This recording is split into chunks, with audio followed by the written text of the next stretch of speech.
सबसे पहले समझते हैं कि बेसिकली तरंग क्या होता है। जब कणों का कंपन तरंग के वेग के साथ लंबवत हो जाए तो इसको अपन बोलते हैं अनुप्रस्थ तरंगे।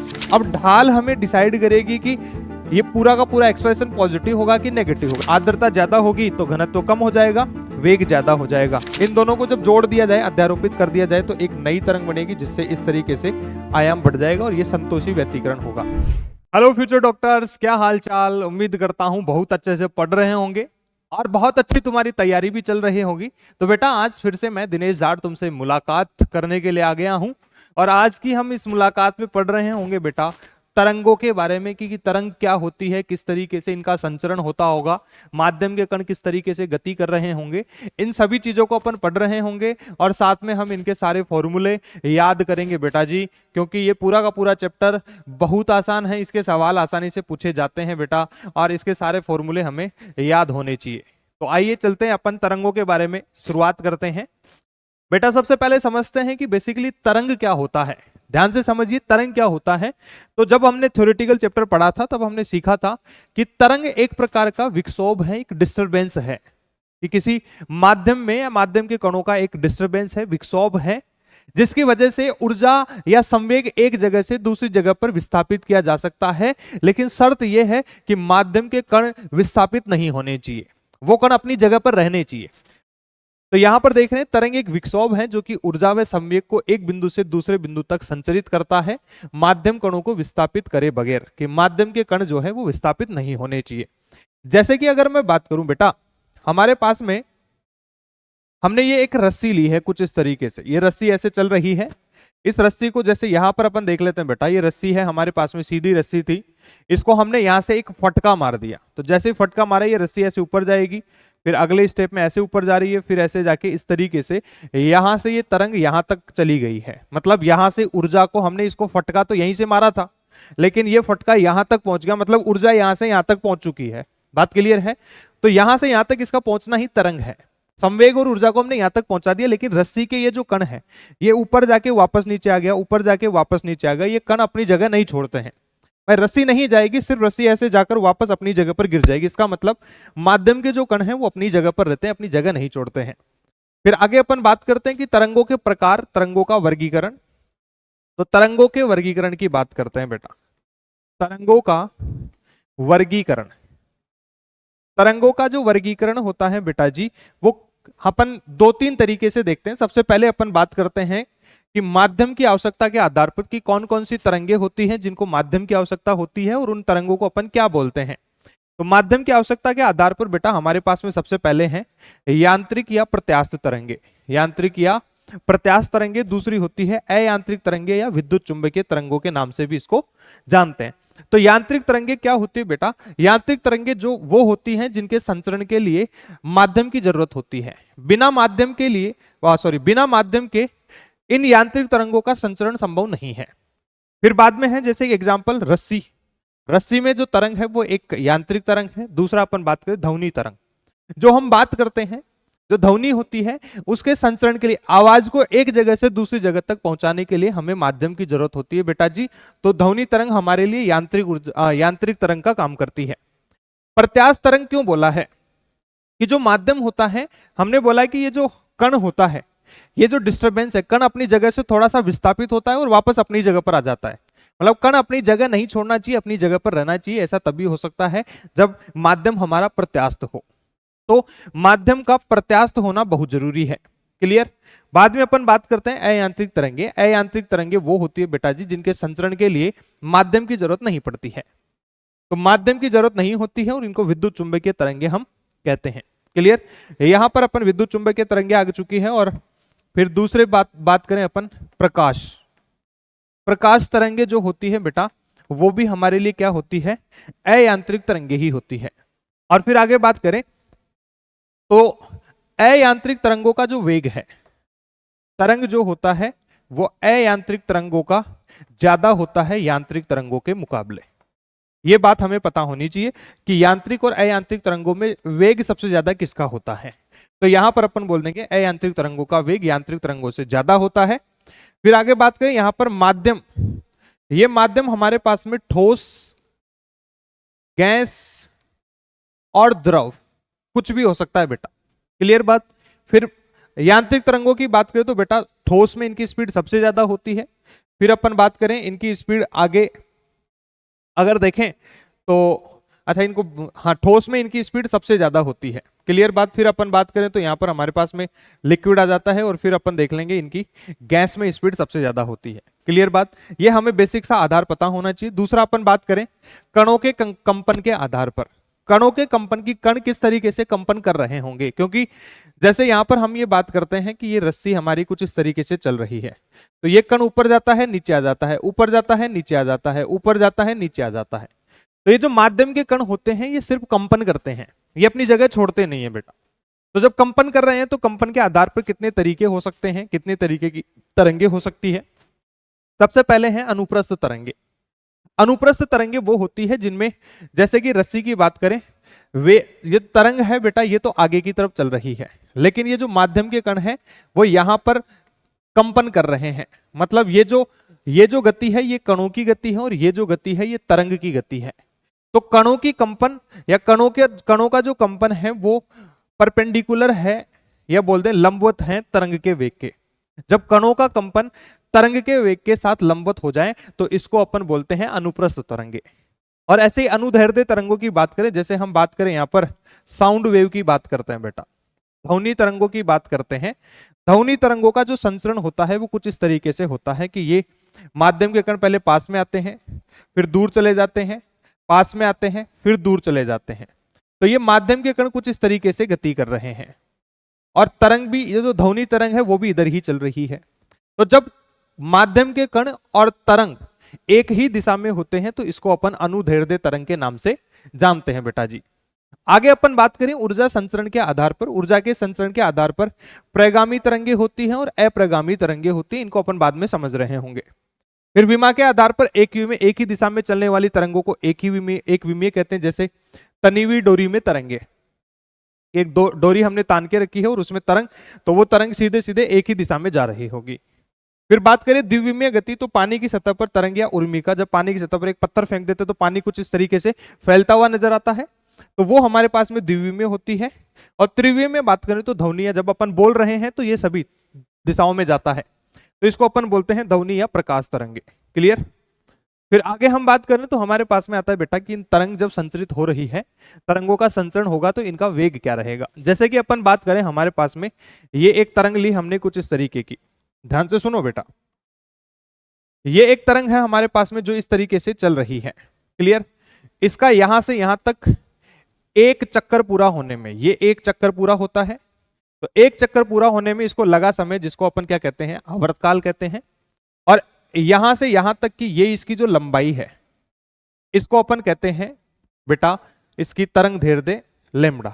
हम बात करें तो हमारे पास में ये हो गया है कुछ इस तरीके से, देखिए यहां से ये हो गया है, यहां से यहां तक पहुंचने में मतलब एक चक्कर कंप्लीट हो गया, तो ये हो गया इसका आवर्तकाल। और यहां से यहां तक की दूरी को अपन क्या कहते हैं, इसकी तरंग दैर्ध्य कहते हैं, क्लियर। जैसे कि हम बात करें हमारे पास में ये एक तरंग हमने बनानी है, क्लियर बात।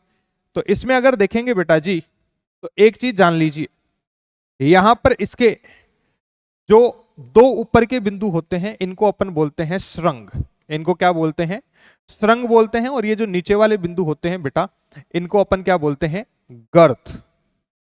इनको हम क्या बोल देंगे बेटा, इनको बोलते हैं गर्त। ध्यान से देखिए, श्रृंग श्रृंग, ग्रत गर्त, क्लियर बात।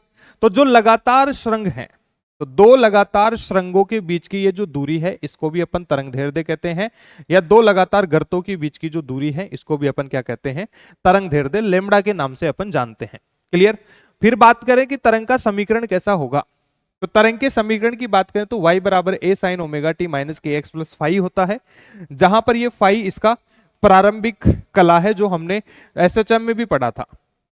फाई जो है ये इसकी प्रारंभिक कला को बताता है कि इसकी प्रारंभिक कला कितनी है। आवर्तकाल की बात करें तो 2 पाई बटा ओमेगा हो जाएगा और k बराबर 2 पाई बटा लैम्ब्डा हो जाएगा। फिर वेव वेलोसिटी, ध्यान से सुनिए भैया, वेव वेलोसिटी होती है ओमेगा बाई के, क्लियर बात। ओमेगा बाई के का मतलब हो गया कि यहाँ पर टी का गुणांक ओमेगा है और एक्स का गुणांक के है, तो टी का गुणांक बटा के का गुणांक, क्लियर। फिर इस वेव वेलोसिटी को अपन एफ लेमडा भी बोलते हैं। और पार्टिकल की बात करें तो यहां पर माध्यम के कण बेटा जी एसएचएम करते हैं, एसएचएम गति करते हैं। ये बात हमें पता होनी चाहिए, बहुत इंपॉर्टेंट है कि जब भी कोई तरंग चल रही होगी, तरंग संचरित हो रही होगी, तो इसके माध्यम के कण जो गति करते हैं, क्योंकि कंपन करते हैं, कंपन का मतलब टू एंड फ्रो मोशन कर रहे हैं, ऑसिलेटरी मोशन है, इसका मतलब ये एसएचएम करते हैं। और एसएचएम के लिए हमें पता है कि पार्टिकल का जो वेग है वो ओमेगा अंडर रूट ए स्क्वायर माइनस वाई स्क्वायर आ जाएगा। वाई बोले तो इसका वाई दिशा में ये कंपन कर रहा है। और अधिकतम वेग की बात करें तो क्योंकि कण एसएचएम करता है, एसएचएम का अधिकतम वेग कितना था, ए ओमेगा था, इसलिए ए ओमेगा यहां पर हमारे आंसर आ जाएगा बेटा। फिर आगे हम देखें तो हमारे पास में ये एक और बहुत महत्वपूर्ण रिजल्ट निकल के आता है कि जो कण का वेग है वो बराबर होता है माइनस ऑफ तरंग का वेग गुणा ढाल। ये बहुत इंपॉर्टेंट है बेटा, इसका हमें आइडिया होना चाहिए कि तरंग का वेग और कण का वेग किस तरीके से संबंधित होते हैं। तो ये Vp बराबर माइनस वी ओमेगा गुणा ढाल के बराबर होता है। क्लियर? आगे हम बात करें तो तरंग की दिशा की बात करें कि तरंग किस दिशा में बहती होगी, इसका हमें कैसे पता लगाएं। तो सिंपल सी कहानी है, ये हमारे पास में तरंग समीकरण है जिसमें y तो बताएगा कणों के कंपन की दिशा, जो कि कण क्या करते हैं, एसएचएम गति करते हैं। ये हमें एसएचएम के बारे में बताएंगे। फिर आगे बात करें तो हमारे पास में यहाँ ओमेगा टी लिखा होता है और के एक्स लिखा होता है। जैसे अभी फिलहाल बात करूं तो ये प्लस ओमेगा टी है और माइनस के एक्स है। तो ये जो x है बेटा, ये x तरंग की गति की दिशा के बारे में बताता है। यहां पर जो भी कुछ लिखा हुआ आएगा वो हमें तरंग की दिशा के बारे में बताएगा, और यहां जो भी लिखा होगा वो कणों के कंपन की दिशा के बारे में बताएगा। अगर ये ओमेगा टी और के एक्स दोनों विपरीत चिन्हों के हैं कि प्लस यहां प्लस है, यहां माइनस है, या यहां माइनस आ जाए यहां प्लस आ जाए, तो धनात्मक दिशा में तरंग जाती है। अगर समान चिन्ह आ जाए तो ऋणात्मक दिशा में जाएगी। जैसे कि यहां पर हमें यह समीकरण दिया गया है, इसकी अगर मैं तरंग का चित्र बनाना चाहूंगा तो ध्यान से देखें कि ये इधर की तरफ वाई एक्स है, इधर की तरफ एक्स एक्स है। हमें बोला गया है कि ये जो तरंग सॉरी बेटा, यहां पर ये जो तरंग समीकरण है इसमें देख रहे हैं वाई हमें कणों के कंपन की दिशा के बारे में बताएगा, और एक्स हमें किस बारे में बताएगा बेटा जी, एक्स हमें बताता है तरंग की दिशा। तो तरंग तो जाएगी एक्स की तरफ और कण कंपन कर रहे होंगे वाई दिशा में, कुछ इस तरीके से। अब धनात्मक दिशा में जाएगी या ऋणात्मक दिशा में तरंग, इसका डिसीजन कौन लेगा कि धनात्मक दिशा या ऋणात्मक दिशा। तो ओमेगा का चिन्ह यहाँ पर प्लस है या माइनस है, विपरीत चिन्ह हो गए तो धनात्मक दिशा। तो ये तरंग हमारी कुछ इस तरीके से बहेगी, जिसमें कण जा रहे हैं इस तरीके से, माध्यम के कण इस तरीके से यहाँ पर कंपन करते हैं। क्लियर बात? तो इधर की तरफ हो गई है हमारे पास में ये पार्टिकल की वेलोसिटी, और इधर की तरफ हो गई है हमारे पास में तरंग की वेलोसिटी। बात क्लियर है? आगे हम बात करते हैं कण की गति की दिशा किस तरीके से अपन देख रहे थे, जिसमें अब आगे देखें वो तो हो गया तरंग की दिशा। अब अपन बात करें कण की गति की दिशा, कि तरंग आगे जा रही है, ये तो हमने देख लिया कि ये विपरीत चिन्ह और समान चिन्हों की बात करें तो विपरीत चिन्ह तो धनात्मक दिशा, विपरीत चिन्ह तो ऋणात्मक दिशा। आगे बात करते हैं कण की गति की दिशा। कण की गति की दिशा अपन कैसे देखेंगे कि जैसे हमारे पास में ये तरंग थी बेटा, ये जो पूरी लाइन बनी हुई है ये हमारे पास में तरंग थी। अब तरंग के जस्ट आगे वाला चित्र अज्यूम करो कि जस्ट आगे, इस तरंग के जस्ट आगे क्या हो रहा होगा, या कुछ इस तरीके से एक डॉटेड लाइन और खींच दो ऐसे ही थोड़ी सी आगे से शुरू करके। तो ये जो कण एक है, ये डॉट लाइन इसके नीचे है, ये 2 के ऊपर है, ये डॉट लाइन 3 के ऊपर है, और 4 के कहां है, नीचे की तरफ है। तो कण एक के लिए वेग की दिशा नीचे है, इसका मतलब कण नीचे आ रहा होगा, और त्वरण भी नीचे की तरफ है। कण 2 के लिए देखिए ऊपर की तरफ है, तो कण 2 ऊपर की तरफ जा रहा है और त्वरण नीचे की तरफ है। कण 3 के लिए बात करें तो देखिए ऊपर की तरफ है। कण 4 के लिए बात करें तो नीचे की तरफ है। बात क्लियर है? इसको अपन बोलते हैं स्क्रीनशॉट मेथड। इसको स्क्रीनशॉट मेथड के नाम से भी हम जान लेते हैं बेटा जी। क्लियर बात? बाकी अगर आगे मैं बात करूं तो ध्यान से देखिए कैसे अपन देखते हैं। ये अभी हमने देखा कि कण का जो वेग है वो minus of V omega into ढाल आ जाएगा। क्लियर बात? अब देखिए वी ओमेगा तो नियत है हमारे पास में, तरंग का वेग तो क्या है, कांस्टेंट है, इसका तो पॉजिटिव ही आंसर आना है। इसका मतलब यह है कि ये वाली बात तो पूरी की पूरी ऋणात्मक है। अब ढाल हमें डिसाइड करेगी कि ये पूरा का पूरा एक्सप्रेशन पॉजिटिव होगा कि नेगेटिव होगा। जैसे बिंदु ए पर मैं बात करूं, यहां पर ढाल देखता हूं तो ये कोण मेरे को 90 डिग्री से कम दिखता है, ये कोण 90 डिग्री से कम है। इसका मतलब ये है कि इस बिंदु पर जो ढाल होगी वो पॉजिटिव होगी। ढाल क्या होगी? पॉजिटिव। तो पॉजिटिव नेगेटिव क्या हो गया? नेगेटिव। नेगेटिव का मतलब क्या है? नीचे की तरफ। देख लो कण एक कहां जा रहा है? नीचे की तरफ जा रहा है। इस तरीके से हम देखते हैं। यहां पर मैं देख लेता हूं, देखिए ये ढाल की बात कर लेते हैं। ये थीटा 90 डिग्री से ज्यादा है तो ढाल कैसी आ जाएगी? धनात्मक आ जाएगी। तो वीपी ये माइनस तो रहेगा ही रहेगा ऐसे, और यहां पर ढाल हमें कितनी मिल गई? यहां पर 90 डिग्री से ज्यादा होने पर नेगेटिव ढाल। तो नेगेटिव नेगेटिव क्या हो गया? पॉजिटिव। और पॉजिटिव का मतलब ऊपर, तो कण 3 कहां जा रहा है? ऊपर की तरफ जा रहा है। ये हमारे पास में बहुत ही सिंपल सा केस है इसका। बात क्लियर है? आगे अगर देखें तो अपन बात करते हैं कलांतर, पथांतर एवं समयांतर में संबंध, कि किसी कण के कलांतर, पथांतर और समयांतराल को अगर संबंधित करें तो इनमें किस तरीके का रिलेशन होता है। तो जैसे ये हमारे पास में एक तरंग थी बेटा, जिसमें हम देख रहे थे यहां तक का जो टाइम पीरियड है वो टी है। तो आधी तरंग का t/2 हो गया, और यहां से यहां तक की दूरी को अपन लेमड़ा बोल रहे हैं। यहां पर पाई, यहां पर 2 पाई। क्लियर बात? तो डेल्टा फाई है कला अंतर। डेल्टा फाई क्या है? कलांतर। डेल्टा टी क्या है? डेल्टा लेमड़ा क्या है बेटा? पथांतर। और डेल्टा टी क्या है? समयांतर। इनके बीच में ये संबंध है डेल्टा फाई बटा 2 पाई बराबर डेल्टा लेमड़ा बटा लेमड़ा बराबर डेल्टा टी बटा टी। ये इनके बीच का संबंध है कलांतर, पथांतर, समयांतर। पता होना चाहिए, बहुत महत्वपूर्ण है, सवाल पूछा जा सकता है। आगे फिर बात करें रस्सी पर अनुप्रस्थ तरंग की चाल क्या होगी। कि रस्सी है, रस्सी अनुप्रस्थ तरंग होती है, तो इस पर चाल क्या हो सकती है? तो ये होती है हमारे पास में, जैसे कि ये हमने एक रस्सी ली थी बेटा, और रस्सी में हम ये कुछ इस तरीके से रस्सी बहती है। तो इसके वेग की अगर बात करें तो ये होता है टी बटा म्यू। टी की बात करें तो रस्सी का तनाव है, टी है रस्सी का तनाव, रस्सी का तनाव। और म्यू हमारे यहां पर दिया गया है इसका, कि मान लो कि ये रस्सी का द्रव्यमान m है और इसकी लंबाई l है, तो एकांक लंबाई में द्रव्यमान होगा, उसको अपन बोलते हैं म्यू। तो हमें ये जो रस्सी में वेग है, रस्सी का अनुप्रस्थ तरंग की चाल की बात करें तो ये हो गया √t बटा म्यू के बराबर आ जाता है। फिर आगे हम देखें तो भैया एक रस्सी हमने लटका के रखी है कुछ इस तरीके से, और यहां से x दूरी पर, यहां से x दूरी पर जब ये रस्सी इस तरीके से गई होगी इसमें तरंग, तो इसका वेग यहां पर कितना रहा होगा? ये वेग पूछा गया कि यहां पर नीचे से अगर इसको फटका मार दे तो ये तरंग कुछ इस तरीके से ऊपर की तरफ जाएगी। तो हमें पूछा गया कि यहां से x दूरी पर इसका वेग कितना हो जाएगा। तो ये जो वेग आएगा बेटा, ये आ जाएगा हमारे पास में √gx। x यहां पर है, यहां से यहां तक की लंबाई, किस कोई बिंदु जहां पर हमें वेग निकालना है वो नीचे से कितना ऊपर है, वो उसकी जो दूरी है उसी को अपन x बोल रहे हैं। और जिस त्वरण से ये वेग ऊपर की तरफ गया होगा वो है a बराबर g बटा 2। फिर बात करें तरंग को ऊपर पहुंचने में लगा समय, कि ये तरंग यहां से यहां तक ऊपर कितने समय में पहुंच गई होगी, तो वो आता है t बराबर √4l/g, जिसको अपन √4x/lg के नाम से भी लिख सकते हैं। बात क्लियर है?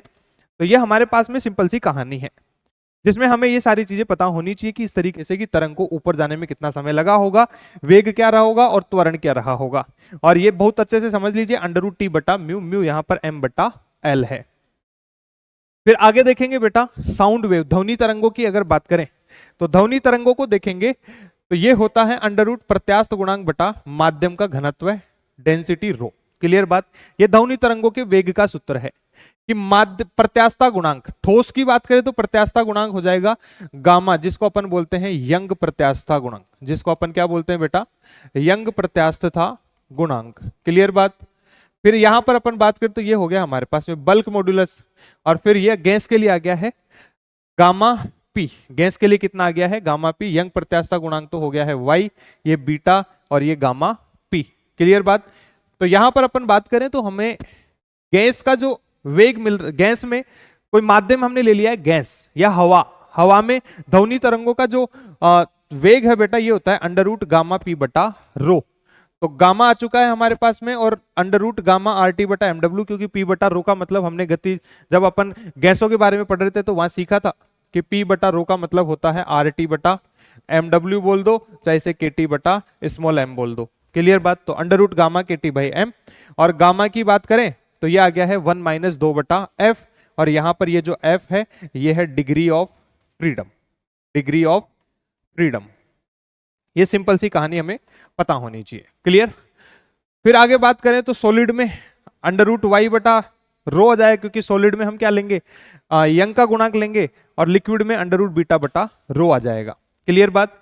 अगर बात करें तो न्यूटन ने बोला था, न्यूटन की बात करें तो न्यूटन के अनुसार ध्वनि तरंगों का संचरण, ध्वनि तरंगों का संचरण, न्यूटन के अनुसार इन ध्वनि तरंगों का संचरण एक आइसोथर्मल समतापीय प्रक्रम है। कैसा प्रक्रम है?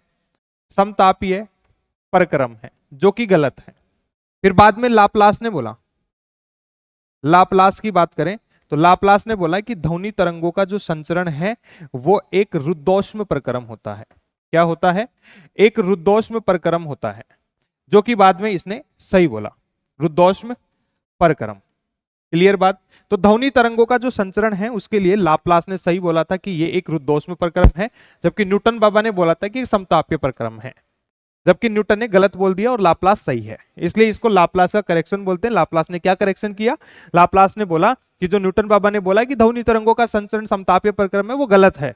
सही मैं बताता हूं, सही क्या होता है? रुद्धोष्म प्रक्रम होता है। इसीलिए हमें यहाँ पर ये जो गैस के लिए मिला है, हमें बल्क मॉडुलस बीटा बराबर गामा पी मिला है, जो कि हम थर्मोडायनेमिक्स में सीखे थे। आगे अपन बात करें कि इन ध्वनि तरंगों पर तापमान और आर्द्रता का क्या फर्क पड़ता है। ध्वनि तरंगे तापमान के वर्ग के, देखिए व्यू समानुपाती अंडर रूट टी, तो तापमान बढ़ेगा तो इनका वेग भी बढ़ जाएगा। फिर आर्द्रता का प्रभाव, आर्द्रता का मतलब हवा में पानी की मात्रा, तो आर्द्रता की बात करें तो यदि आर्द्रता ज्यादा होगी तो घनत्व कम हो जाएगा, वेग ज्यादा हो जाएगा। तो जब भी कहां पर मॉइस्चर ज्यादा होगा या पानी ज्यादा होगा, तो अगर हवा में पानी की मात्रा ज्यादा है तो वहां पर वेग ज्यादा होगा, जबकि अगर हवा में पानी कम है या सूखी जगह पर वेग जो होता है वो कम हो जाता है। क्लियर बात। आगे हम बात करते हैं बेटा जी, तो ध्वनि तरंगों की ही बात कर रहे थे अपन। तो ध्वनि तरंगे संपीड़न या विरलन के रूप से गमन करती है। कि संपीड़न और विरलन का मतलब क्या है? कि जैसे कि मान लो कि हमारे पास में ये स्पीकर है, यहां से ध्वनि निकलना स्टार्ट होती है, तो ये ध्वनि तरंगे पहले पास में आती है, फिर दूर चली जाती है, फिर पास में आती है और फिर दूर चली जाती है। तो ये कुछ इस तरीके से माध्यम के कणों की बात कर रहा है कि जो माध्यम के कण हैं उनमें जो डिस्टरबेंस आ रहा है, वो विक्षोभ आ रहा है, वो आ रहा है सघन और विरलन। ये जो होता है ये है सघन, और ये यहां से यहां तक ये है विरल। तो सघन और विरलन माध्यम से होकर गुजरती है। कि जैसे हम बात कर रहे हैं तो जैसे ही हम बोलते हैं तो ये माध्यम के कण हमारे पास में आते हैं, हमें कभी लगता है ज्यादा प्रेशर लग रहा है, कभी लग रहा है कम प्रेशर, हवा का हमें दाब क्लियरली महसूस कर सकते हैं अपन। तो कभी ये पास में आती है, कभी दूर पास दूर पास दूर, इस तरीके से ध्वनि तरंगे संचरित होती है बेटा। तो यहां से हमें देखना है कि ध्वनि तरंगों का संचरण जो होता है वो संपीड़न और विरलन के माध्यम से होता है। फिर बात करें कि संपीड़न में दाब ज्यादा होता है, घनत्व कम होता है, इसलिए इनका वेग भी क्या हो जाता है? कम हो जाता है। और विरलन में हम देख रहे हैं कि दाब कम हो जाता है और घनत्व क्या हो जाता है? ज्यादा हो जाता है।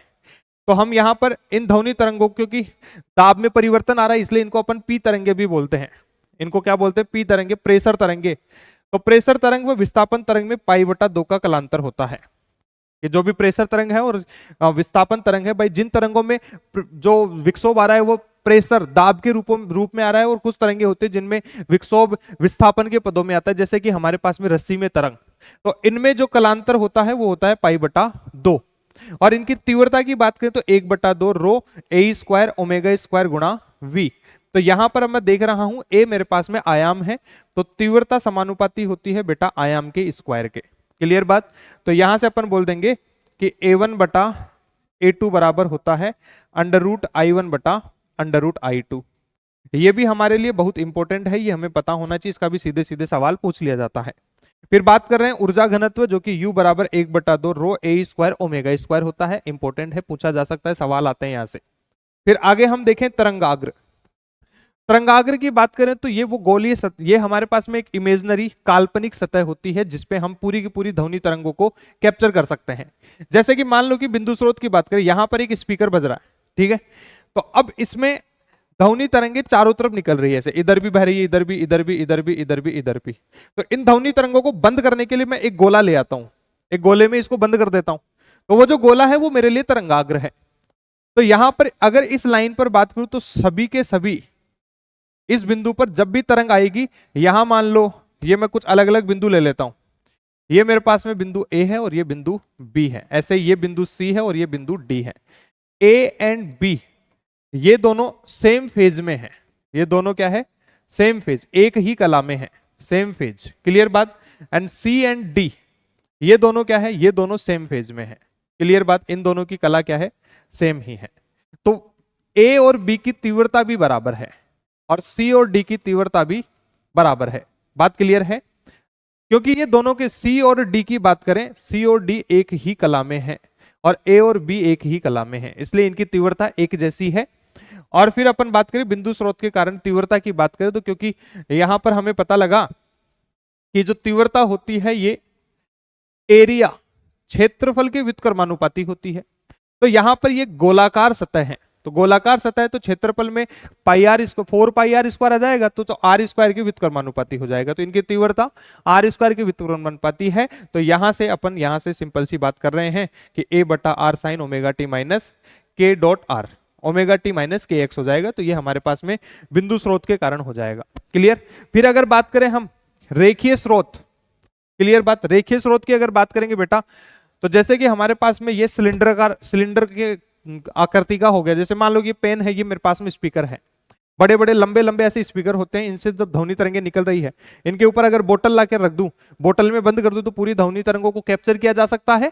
तो वो जो कैप्चर किया गया वो है बेलनाकार तरंगाग्र, क्लियर बात, बेलनाकार तरंगाग्र है जिसमें वही एक ही फेज पर होंगे, उनकी तीव्रता क्या हो जाएगी, बराबर हो जाएगी। और बेलनाकार स्रोत है तो 2 पाई आर एल होता है, इसकी त्रिज्या अगर आर ले लूं, ये लंबाई एल है, तो यहां पर इसका एरिया हो जाएगा बेटा कितना, 2 पाई आर एल, जिसमें ये लंबाई तो नियत है, तो ये एरिया यहां पर क्या है, समानुपाती हो गया त्रिज्या के, तो यहां पर ये इंटेंसिटी, क्योंकि एरिया है तो ये हमारे पास में इनकी तीव्रता भी समानुपाती हो जाएगी 1 बटा आर के।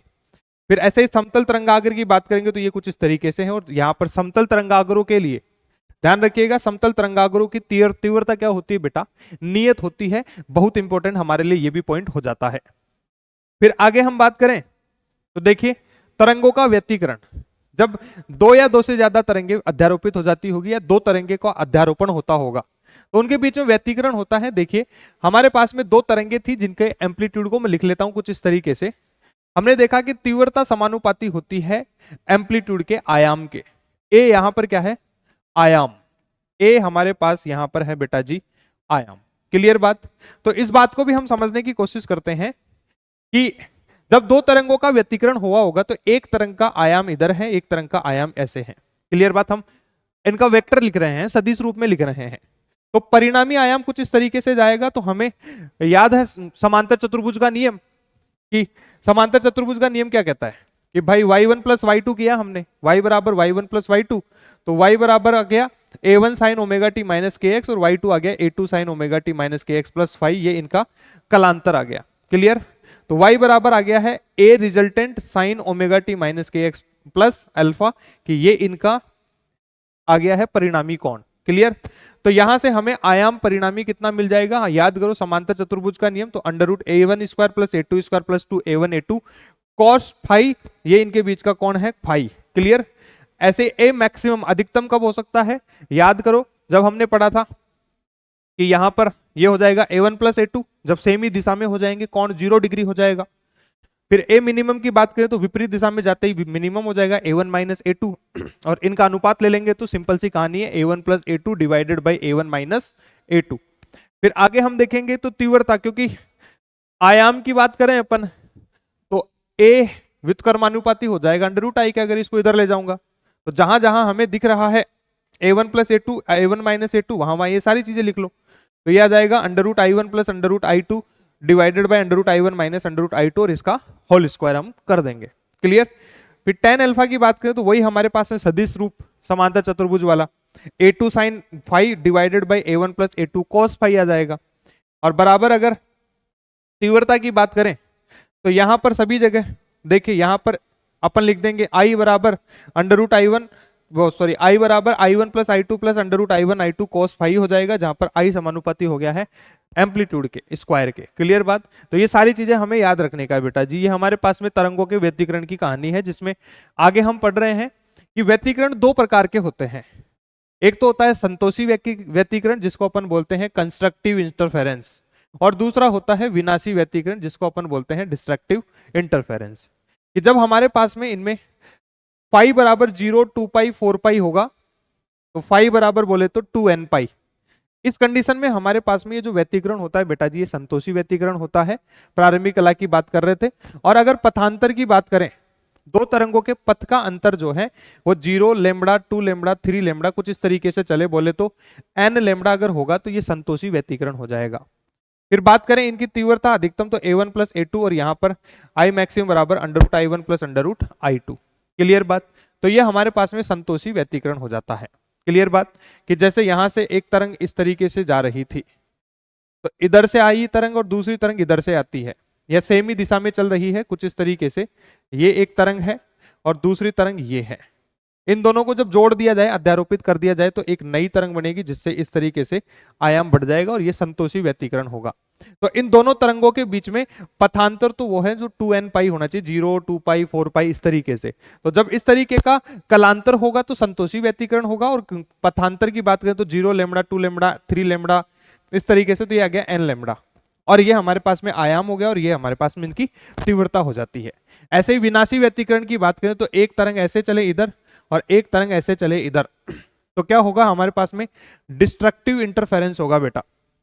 तो डिस्ट्रक्टिव इंटरफेरेंस की बात करें तो फाई बराबर, जो हम बात कर रहे हैं कलांतर की, तो पाई, 3 पाई, 5 पाई, 7 पाई चलते चलते 2n माइनस 1 पाई इस तरीके से मिल जाएगा। और हमारे को पथांतर की बात करें तो lambda by 2, 3 lambda by 2, 5 lambda by 2 ये चल रहा है, और डेल्टा एक्स बराबर 2n माइनस 1 लेमड़ा बाई 2 मिल जाएगा, और ये हमारे पास में इनकी आयाम हो जाएगा और ये इनकी तीव्रता हो जाएगी।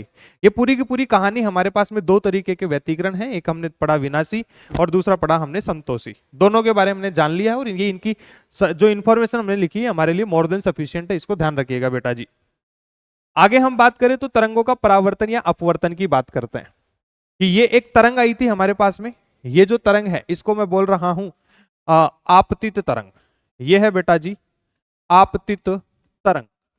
जब कोई तरंग विरल से सघन माध्यम में जाती है तो इसके दो तीन तरीके हो सकते हैं कि इसमें से कुछ तरंग लौटकर वापस आ जाए, इसको बोलते हैं परावर्तित तरंग, और कुछ तरंग यहां से ट्रांसमिट हो जाए। तो इसके दो तरीके हो गए।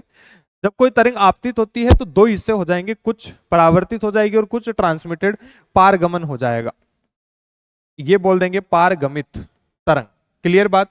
तो यहां पर यह आ गया हमारे पास में वाई इंसिडेंट बराबर ए इंसिडेंट। क्लियर बात? तो यह आ जाएगा, इसको मैं लिख देता हूं ऐसे पूरा का पूरा, ध्यान से सुनिए। ये वाई इंसिडेंट बराबर हो गया a incident sine omega t minus k1x। Clear बात? यहां पर बात करें तो y ये परावर्तित रिफ्लेक्टिव है, तो y रिफ्लेक्टिव बराबर minus a reflective sine omega t plus k1x। Clear बात? उल्टी दिशा में जा रहे हैं क्योंकि दोनों धनात्मक है, देख लीजिए यहाँ पर धनात्मक है, सेम साइन है, तो उल्टी दिशा में तरंग चली गई। और हमने पढ़ा था कि किस तरीके से तरंग की दिशा देखते हैं। ऐसे यहां पर इंसिडेंट की बात करें तो ए इंसिडेंट साइन, ये incident sine omega t minus k2x। देखिए विपरीत दिशा के हैं इसलिए तरंग आगे की तरफ जा रही है। ये कब होगा? जब विरल से सघन में। तो जब विरल से सघन की तरफ जा रहे हैं तो इनकी ये शर्त जान लीजिए कि जो वेग होता है इंसिडेंट और रिफ्लेक्टिव, ये तरंग जिस वेग से यहां आई थी, ये रिफ्लेक्टिव वेव परावर्तित तरंग भी उसी वेग से जाएगी, लेकिन इनका जो वेग है इस पारगमित तरंग से ज्यादा होगा। मतलब सघन माध्यम, विरल माध्यम से आती हुई तरंग का वेग जो है वो सघन माध्यम में कम हो जाता है। इस बात को ध्यान रखिएगा, बहुत इंपॉर्टेंट पॉइंट है। और फिर यहां से बात करें इनका कलांतर, तो आपतित और परावर्तित, आपतित और परावर्तित किरण के बीच में पाई, और आपतित व पारगमित तरंग के बीच में कितना होता है? 0 का होता है। ये आई और ये चली गई तो पाई का अंतर हो गया, और ये सीधे सीधे चली गई तो ये हो गया है 0। क्लियर?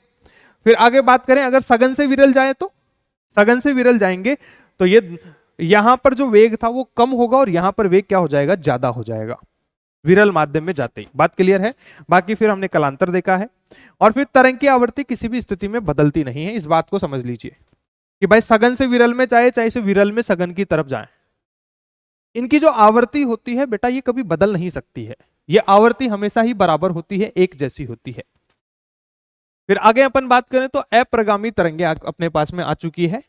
अप्रगामी तरंगों की बात करें तो जब किसी माध्यम में एक समान आवर्ती व आयाम की दो तरंगें परस्पर विपरीत दिशा में समान चाल से एक ही पथ पर संचरित होकर अध्यारोपित होती है तो परिणाम स्वरूप नवीन तरंग का निर्माण होता है, जिसे अप्रगामी तरंग कहते हैं।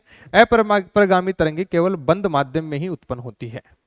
ध्यान से सुने, यहां पर क्या बोला हुआ है, जब किसी माध्यम में एक समान आवर्ती व आयाम की दो तरंगें परस्पर विपरीत दिशा में समान चाल से एक ही पथ पर, एक समान आवर्ती होनी चाहिए, एक समान आयाम होना चाहिए, तरंगे विपरीत दिशा में चल रही है। क्लियर बात कि एक तरंग कुछ इस तरीके से ऐसे चल रही है और दूसरी तरंग कुछ इस तरीके से इधर की तरफ चल रही है। यहां देख लीजिए, ये ऐसे चल रही है। क्लियर बात। तो इनका जब अध्यारोपण होगा तो परिणाम स्वरूप नवीन तरंग का निर्माण होता है, जिसे हम अप्रगामी तरंगे कहते हैं। अप्रगामी तरंगे केवल बंद माध्यम में उत्पन्न होती है, इनको सिर्फ बंद माध्यम में ही उत्पन्न कर सकते हैं, खुले माध्यम में उत्पन्न नहीं कर सकते। तो यहां पर देखिए, ये कुछ इस तरीके से हमारे पास में तरंगे बन जाएगी।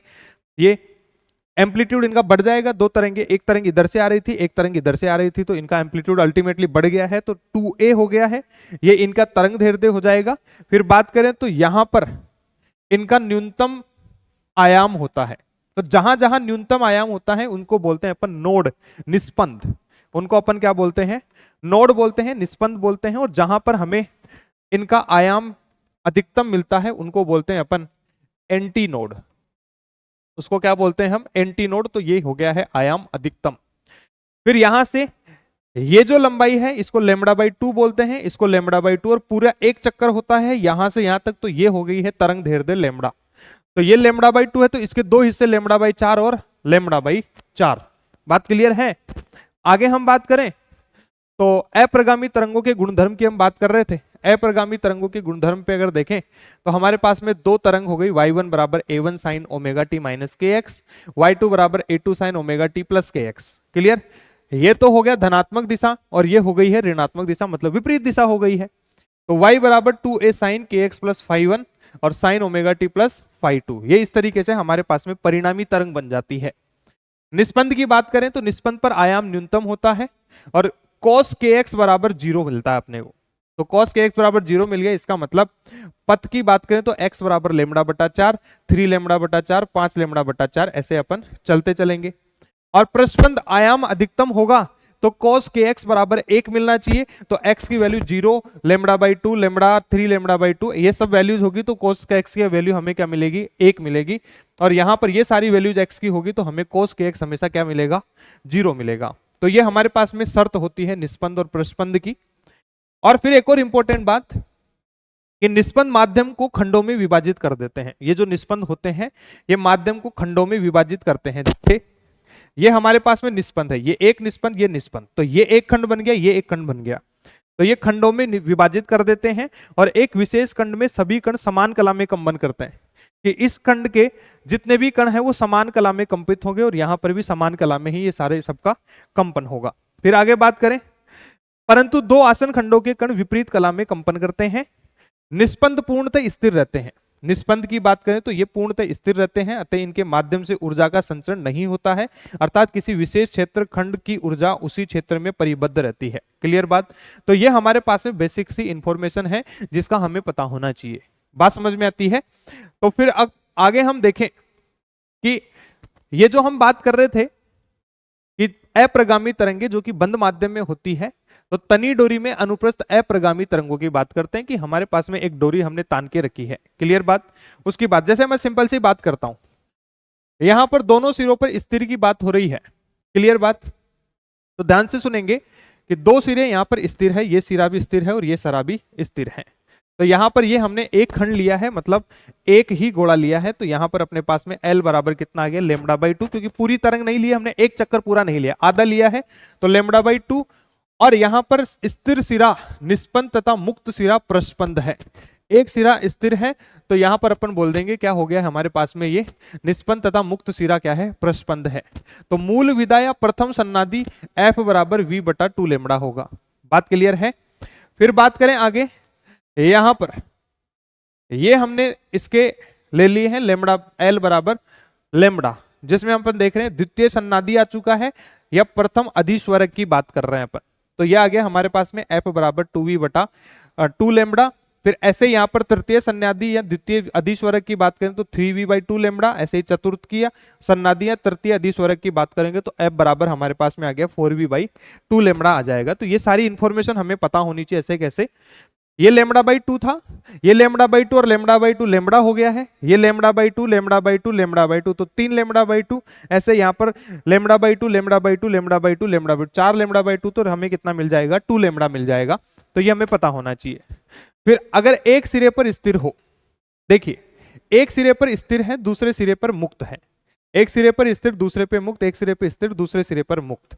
तो यहां पर हमने ले लिया है कि बीच में से, ये देखिए λ/4, क्लियर बात, क्योंकि पूरा तो ये होता है, हमने यहां से बीच में से काट दिया तो ये λ/4 ही होगा। बात क्लियर है, λ/4। तो λ/4 हमने ले लिया है, तो मूल विधा की बात करें तो f बराबर v/4l आ जाएगा। फिर अगर बात करें एक और बढ़ा दिया है तो 3 λ/4, यहां पर ये हो जाएगा 5 λ/4 और ये 7 λ/4। तो ये बेसिक सी इंफॉर्मेशन हमें पता होनी चाहिए। और ये सीधे सीधे सवाल पूछ लिए जाते हैं, ऐसे कैसे कि द्वितीय सन्नादी या प्रथम अधीश्वरक की बताओ क्या होगा क्या नहीं होगा, किस तरीके से मुक्त सिरे होंगे, दो सिरे मुक्त हो, एक सिरा मुक्त हो तो क्या क्या शर्त हो सकती है। तो ये सीधे सीधे ही सवाल पूछ लिए जाते हैं, हमें इनके बारे में ऐसी ऐसी इंफॉर्मेशन होनी चाहिए। आगे हम बात करें बेटा तो ऑर्गन पाइप, ऑर्गन पाइप की बात करते हैं। ऑर्गन पाइप क्या होता है, देखिए दो तरीके के ऑर्गन पाइप होते हैं, एक तो बंद ऑर्गन पाइप और एक खुला ऑर्गन पाइप। बंद ऑर्गेनिक पाइप की बात करें, जैसे वो अपने पेन की कैप आती है जिसके अपन सीटी मारने की कोशिश करते हैं, वो एक सिरे से खुला होता है, क्लियर बात। तो हम बात कर रहे हैं यहां पर, देखिए ऐसे यहां से अपरिणामी अनुदैर्ध्य तरंगे बंद सिरा विस्थापन निस्पंद, खुला सिरा विस्थापन प्रस्पंद। तो बंद सिरा तो क्या हो जाएगा यहाँ पर हमारे पास विस्थापन निस्पंद और खुला सिरा विस्थापन प्रस्पंद, क्लियर। फिर बंद ऑर्गन पाइप की बात करें तो देखिए रस्सी का एक सिरा मुक्त वाली शर्त की बात कर लेते हैं, एक तरफ से पकड़ रखा है एक तरफ से बह रही है रस्सी। तो ये कुछ इस तरीके से L बराबर λ/4 और F बराबर कितना आ गया v/4l। ऐसे यहां पर ये तो पूरा का पूरा क्या हो जाएगा λ/2 और ये λ/4 और आ गया तो 3 λ/4, F बराबर 3v/4l। ऐसे आगे अपन चलते जाएंगे तो ये सारी कहानी बनते जाएगी, ठीक है। इसमें आगे जैसे 1 3 5 7 इस तरीके से चलते जाएंगे, क्लियर बात। फिर आगे बात करें तो इसमें केवल विषम सन्नादी उपस्थित होते हैं, अधिकतम संभव तरंग दैर्ध्य 4l है और mवे अधीश्वरक की आवृत्ति f बराबर 2m+1 v/4l है, जहां पर m हमारे पास में क्या है, m हमारे पास में क्या हो जाएगा m सन्नादी, क्लियर बात। तो सिंपल सी कहानी है। तो L बराबर 2n-1 λ/4 हो गया और F बराबर हमारे पास में कितना आ जाएगा, यहां से 2n+1 v/4l आ जाएगा। ऐसे ही खुले ऑर्गन पाइप की बात करेंगे बेटा जी, तो खुला ऑर्गन पाइप क्या कहता है कि रस्सी के दोनों सिरे क्या हो जाएंगे, बंद हो जाएंगे। रस्सी के दोनों सिरे बंद होने पर ये λ/4, क्लियर बात। तो खुले की बात कर रहे हैं, तो खुले में अगर अपन बात करें तो L बराबर λ/2, F बराबर v/2l। फिर ऐसे यहां पर ये लेमड़ा, जैसे यहां पर v 1 2 3 4 इस तरीके से अपन चल रहे हैं, तो F बराबर क्या हो गया n लेमड़ा और L बराबर क्या हो गया nv/2l हो जाएगा, nv/2l हो जाएगा। सिंपल सी कहानी है। इसमें सभी सन्नादी उपस्थित होते हैं, जैसे यहां पर अपन बात कर रहे थे इसमें केवल विषम सन्नादी उपस्थित होते हैं, यहां पर सभी सन्नादी उपस्थित होते हैं। अधिकतम संभव तरंग दैर्ध्य 2l है, यहां पर अधिकतम संभावित तरंग दैर्ध्य कितनी है 2l है और mवे अधीश्वरक की आवृत्ति m+1 v/2l के बराबर होती है। ये सिंपल सी कहानी है हमारे इस चैप्टर की बेटा, जो हमें पता होनी चाहिए और बहुत बेसिक सा ही ये चैप्टर है। इसके सवाल भी आसान होते हैं, पढ़ने में हमें लगता है कि थोड़ा सा कंफ्यूजिंग सा चैप्टर है, हो सकता है हमें ऐसे लगे कि पता नहीं क्या चल रहा है क्या नहीं चल रहा है, लेकिन इसके PYQs लगा के देखो बेटा, आसान चैप्टर है, तुम हर एक सवाल इसके कर सकते हो। तो ठीक है बेटा, मिलते हैं अगली क्लास में, तब तक के लिए ओके बाय, नमस्कार, जय हिंद, जय भारत।